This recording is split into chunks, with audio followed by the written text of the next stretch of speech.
আসসালামু আলাইকুম। English grammar সিরিজে আপনাকে স্বাগতম জানাচ্ছি। সম্পূর্ণ সিরিজে আমি ইংলিশ গ্রামারটাকে সহজ ভাষা বাংলায় মানে আমাদের মাতৃভাষায় সহজে বোঝানোর চেষ্টা করব। আজকের ভিডিওতে আমি আলোচনা করব ইংলিশ সেন্টেন্স নিয়ে। আমি আছি জিশান আপনাদের সাথে। চলুন ভিডিওটা শুরু করা যাক। সবার প্রথমে আমরা শিখব সেন্টেন্স কাকে বলে। সেন্টেন্সের সংজ্ঞা হচ্ছে এক বা একাধিক ওয়ার্ড একত্রে বসে যদি একটি সম্পূর্ণ অর্থ প্রকাশ করে সেটাকে আমরা সেন্টেন্স বলি। মানে একাধিক ওয়ার্ড পাশাপাশি বসবে, এটা একটা ওয়ার্ডও হতে পারে বা একাধিক ওয়ার্ডও হতে পারে, পাশাপাশি বসবে এবং একটা সম্পূর্ণ অর্থ প্রকাশ করবে। যেমন দেখেন, we should respect our parents. এখানে এই বাক্যটাতে একাধিক ওয়ার্ড একত্রে বসেছে এবং একটা সম্পূর্ণ অর্থ প্রকাশ করেছে। এই বাক্যটার বাংলা অর্থ হচ্ছে we should respect our parents, মানে আমাদের উচিত আমাদের পিতামাতাকে শ্রদ্ধা করা, সম্মান করা। এই যে আমাদের উচিত আমাদের পিতামাতাকে সম্মান করা, এটা একটা সম্পূর্ণ অর্থ প্রকাশ করতেছে। যদি আমি বলতাম আমাদের উচিত, তাহলে কিন্তু বাক্যটা কমপ্লিট হচ্ছে না।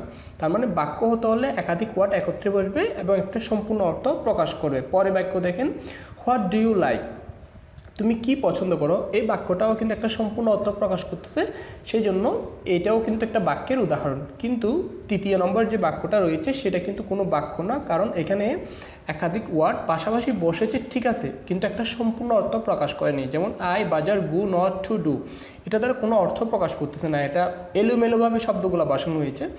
যদি একটা বাক্য হতে হয় তাহলে শব্দগুলোকে যথাযথ পজিশনে বসাতে হবে, তাহলেই কিন্তু একটা বাক্য হবে।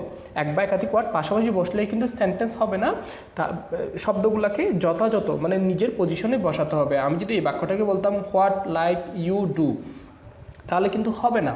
শব্দগুলো যেটা যেই পজিশনে বসা উচিত সেই পজিশনে বসাতে হবে। তার মানে আমরা বুঝলাম এক বা একাধিক ওয়ার্ড একত্রে বসে যদি একটা সম্পূর্ণ অর্থ প্রকাশ করে সেটাকে আমরা বাক্য বলি। অন্য কথায় আপনি এভাবেও বলতে পারেন, এক বা একাধিক ওয়ার্ড পাশাপাশি বসে যদি মনের ভাব সম্পূর্ণরূপে প্রকাশ করে বা সুন্দর একটা অর্থ প্রকাশ করে সেটাকেও আমরা বাক্য বলবো। A sentence must have a verb, একটা বাক্যের অবশ্যই একটা ভার্ব থাকতে হবে। যেমন দেখেন, chew your food well before swallow, খাদ্য গিলে ফেলার আগে আপনাকে সেটা ভালো করে হজম করতে হবে। এখানে চিউ এটা কিন্তু ভার্ব। এখানে এটা হচ্ছে ইম্পারেটিভ সেন্টেন্সের উদাহরণ। ইম্পারেটিভ সেন্টেন্সে সাবজেক্টটা উজ্জ্ব থাকে। এই বাক্যটা শুরু হয়েছে কিন্তু ভার্ব দিয়ে। এখানে চিউটা কিন্তু সাবজেক্ট না, এটা হচ্ছে ভার্ব। তাহলে প্রত্যেকটা বাক্য, আমি এখানে 4টা বাক্যের উদাহরণ দিয়েছি, প্রত্যেকটা বাক্যে দেখবেন একটা না একটা অবশ্যই ভার্ব রয়েছে। হি ডিসপাইসেস দ্য ইডল, এখানে ডিসপাইসেস তো ঘৃণা করা, সে অলস মানুষদের ঘৃণা করে। ডিপার্ট মানে প্রস্থান করা, চলে যাওয়া। রিড মানে হচ্ছে পড়া, একদম সম্পূর্ণ ছোটো বাক্য। ডিপার্ট, রিড এগুলো একদম ছোটো বাক্য। ডিপার্ট মানে চলে যাও, রিড মানে পড়ো। এখানেও কিন্তু এই দুটো কিন্তু ভার্ব। বাক্য যতই ছোটো হোক না কেন ওইখানে অবশ্যই একটা ভার্ব থাকবে। প্রত্যেকটা বাক্যে অবশ্যই একটা ভার্ব থাকবে, মানে ভার্ব ছাড়া কোনো বাক্য গঠিত হতে পারে না। এই জিনিসটা আপনাকে বুঝতে হবে। প্রত্যেকটা বাক্যে অবশ্যই একটা ভার্ব থাকবে এবং ভার্ব ছাড়া কোনো বাক্য গঠিত হবে না। সেই জন্য ভার্বকে একটা বাক্যের প্রাণ বলা হয়। একটা বাক্যের মেইন জিনিস হচ্ছে ভার্ব। কেউ যদি ভার্বগুলো ভালো করে মুখস্থ করতে পারে তাহলে সে ইংলিশে খুব ইজিলি কথা বলতে পারবে আর কি। হি ডিসপাইসেস দ্য ইডল মানে হচ্ছে সে অলসদের ঘৃণা করে। ডিপার্ট মানে প্রস্থান হও বা চলে যাওয়া।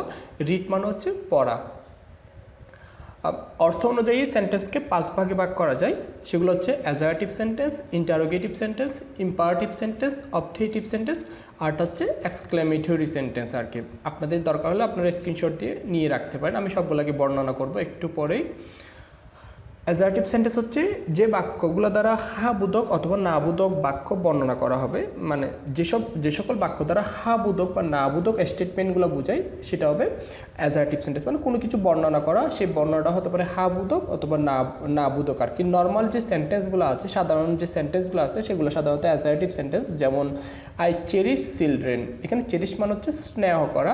আই চেরিশ চিলড্রেন মানে হচ্ছে আমি শিশুদের স্নেহ করি, ভালোবাসি। তানিয়া অ্যাডোর্স ক্রিকেট, তানিয়া ক্রিকেট পছন্দ করে। এখানে অ্যাডোর্স মানে হচ্ছে ক্রিকেট, অ্যাডোর্স মানে হচ্ছে পছন্দ করা, খুব বেশি গভীরভাবে কোনো কিছু ভালোবাসা, মানে তানিয়া ক্রিকেট ভালোবাসে।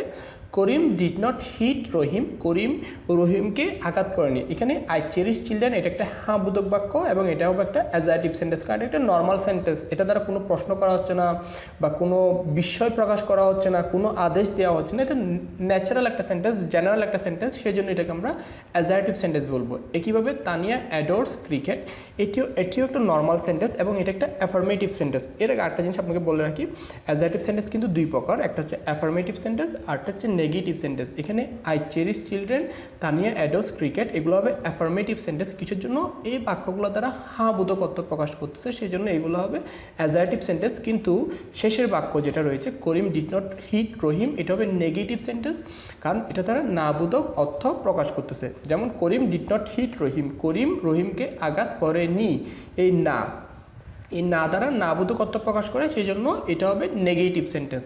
তার মানে আমরা বুঝলাম অ্যাজেটিভ সেন্টেন্স দুই প্রকার, অ্যাফার্মেটিভ, নেগেটিভ। যে সকল বাক্য দ্বারা হ্যাঁ বোধক অর্থ প্রকাশ করে সেটা অ্যাফার্মেটিভ, না বোধক অর্থ প্রকাশ করলে সেটা নেগেটিভ সেন্টেন্স। এখন আমরা ইন্টারোগেটিভ সেন্টেন্সগুলো দেখব। ইন্টারোগেটিভ সেন্টেন্সটা খুবই সহজ, যে সকল বাক্য দ্বারা প্রশ্ন করা হবে সেগুলো হবে ইন্টারোগেটিভ সেন্টেন্স। যেমন how did he resolve the math, সে কীভাবে ম্যাথটি সমাধান করেছিল।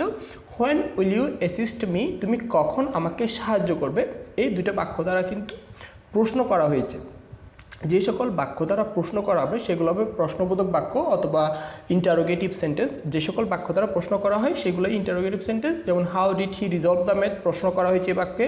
When will you assist me, এই বাক্যটা দ্বারাও প্রশ্ন করা হয়েছে, সেই জন্য এগুলো হবে ইন্টারোগেটিভ সেন্টেন্স। এখন আমরা ইম্পারেটিভ সেন্টেন্সটা দেখব। যে সকল বাক্য দ্বারা আদেশ দেওয়া হবে অথবা উপদেশ দেওয়া হবে অথবা কাউকে অনুরোধ করা হবে অথবা নিষেধ করা হবে, সেই সকল বাক্যগুলো ইম্পারেটিভ সেন্টেন্সের অন্তর্ভুক্ত। যে সকল বাক্য দ্বারা কোনো কমান্ড, অ্যাডভাইস, রিকোয়েস্ট অথবা প্রোহিবিশন করা হবে সেগুলো হবে ইম্পারেটিভ সেন্টেন্স। আমরা উদাহরণ দেখি, আনসার দ্য ডোর, এটা দ্বারা একটা উপদেশ দেওয়া হচ্ছে, কমান্ড দেওয়া হচ্ছে, সেই জন্য এটা হবে imperative sentence. Take care of your health, এটা দ্বারা একটা উপদেশ দেওয়া হচ্ছে যে তুমি তোমার স্বাস্থ্যের যত্ন নাও, এটা একটা উপদেশ, সেই জন্য এটা হবে imperative sentence. Please turn aside him, এই বাক্যটা দ্বারা একটা অনুরোধ করা হচ্ছে, রিকোয়েস্ট করা হচ্ছে। যেমন প্লিজ, দয়া করে, টার্ন অ্যাসাইড হিম, তাকে এড়িয়ে চলো, এটা অনুরোধ করা হচ্ছে যে আপনি দয়া করে তাকে এড়িয়ে চলুন। তাহলে প্লিজ টার্ন অ্যাসাইড হিম, এই বাক্য দ্বারা রিকোয়েস্ট বোঝানো হচ্ছে, সেই জন্য এটা হবে imperative sentence. Don't spoil your time, আপনার সময় নষ্ট করিও না। স্পয়েল মানে হচ্ছে নষ্ট করা, ডোন্ট স্পয়েল ইউর টাইম মানে তোমার সময় নষ্ট করিও না। এটা দ্বারা একটা নিষেধ করা হচ্ছে, প্রোহিবিশন করা হচ্ছে, সেই জন্য এটা হবে ইম্পারেটিভ সেন্টেন্স। আমরা বুঝলাম ইম্পারেটিভ সেন্টেন্স হচ্ছে সেইগুলো যে সকল বাক্য দ্বারা আদেশ দেওয়া হবে অথবা উপদেশ দেওয়া হবে অথবা নিষেধ করা হবে অথবা অনুরোধ করা হবে। যে সকল বাক্য দ্বারা আদেশ, উপদেশ, অনুরোধ বা নিষেধ করা হয় সেগুলো হবে ইম্পারেটিভ সেন্টেন্সের উদাহরণ।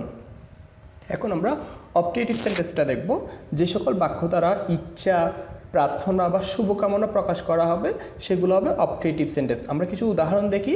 যেমন দেখেন হ্যাপি বার্থডে, এটা দ্বারা একটা শুভকামনা প্রকাশ করা হচ্ছে, সেজন্য এটা হবে অপটেটিভ সেন্টেন্স। একইভাবে all the best, all the best, এটা দ্বারাও শুভকামনা প্রকাশ করা হচ্ছে কি all the best, happy birthday, এগুলো দ্বারা শুভকামনা প্রকাশ করা হয়, সেই জন্য এগুলো হয় অপটেটিভ সেন্টেন্স। আর একটা বাক্য দেখি, would that I were Bill Gates, আমি যদি বিল গেটস হতাম, এটা দ্বারা একটা ইচ্ছা প্রকাশ করতেছে, তার মনের ইচ্ছা যে আমি যদি বিল গেটস হতে পারতাম, এটা একটা তার ভিতরে ইচ্ছা, আমি যদি বিল গেটস হতে পারতাম। মে আল্লাহ ব্লেস ইউ, আল্লাহ তোমার মঙ্গল করুক, এটা একটা প্রার্থনা, আমি চাই আল্লাহ আপনার মঙ্গল করুক, এটা দ্বারা আমি প্রার্থনা করছি আল্লাহর কাছে আপনি ভালো থাকুন, আল্লাহ আপনার মঙ্গল করুক, সেই জন্য এটা হবে প্রার্থনা। May you succeed in all your endeavours, তুমি সফল হও তোমার সকল প্রচেষ্টায়, এটা দ্বারাও আমি একটা প্রার্থনা করতেছি যে তোমার সকল প্রচেষ্টা সফল হোক। তাহলে যে সকল বাক্য দ্বারা ইচ্ছা অথবা প্রার্থনা, শুভকামনা প্রকাশ করা হবে সেগুলো হবে অপটেটিভ সেন্টেন্স। এখন আমরা এক্সক্লেমেটরি সেন্টেন্সটা শিখব। এক্সক্লেমেটরি সেন্টেন্স হচ্ছে সেগুলো যে সকল বাক্য দ্বারা মনের আবেগ প্রকাশ পায়। এখানে মনের আবেগ বলতে আমাদের বিভিন্ন ধরনের ইমোশন রয়েছে, যেমন আমরা হাসি, কান্না করি, আমরা হতাশ হই, আমরা সুখ অনুভব করি, আমরা দুঃখ অনুভব করি, আমরা বিস্মিত হই। এই ধরনের মনের আবেগগুলো আমরা এক্সক্লেমেটরি সেন্টেন্স দ্বারা প্রকাশ করতে পারি। আমরা উদাহরণ দেখি, hurrah we defeated India, hurrah আমরা ইন্ডিয়াকে পরাজিত করেছি। এখানে defeated, hurrah we defeated India, এটা দ্বারা একটা আনন্দ বোঝাচ্ছে, সেই জন্য এটা হবে exclamatory sentence. How well he listens, সে কত সুন্দর করেই না শুনে, এখানে এটা হবে এক্সক্লেমেটরি সেন্টেন্সের উদাহরণ, কারণ এটা দ্বারা একটা বিস্ময় প্রকাশ করতেছে, একটা আশ্চর্য বোধক মানে আশ্চর্যান্বিত বোধ করতেছেন, আপনি একটা বিস্মিত বোধ করতেছেন, সেই জন্য এটা হবে exclamatory sentence. I can't believe he won, আমি বিশ্বাস করতে পারছি না সে জিতেছে, এটা দ্বারাও একটা বিস্ময় প্রকাশ করতেছে, আপনি বিস্মিত হয়েছেন যে সে জিতেছে, সেজন্য এগুলো হবে এক্সক্লেমেটরি সেন্টেন্স। তাছাড়া আমরা বলি না wow you look so beautiful, how beautiful the bird is, alas my mother is dead, fie you are so bad. এই ধরনের বাক্যগুলো হচ্ছে এক্সক্লেমেটরি সেন্টেন্সের উদাহরণ আর কি। আরও অনেক এক্সক্লেমেটরি সেন্টেন্সের উদাহরণ রয়েছে, বাট যেগুলো খুব বেশি দরকার আপনাকে বোঝানোর জন্য আমি সেগুলো এখানে দিয়েছি।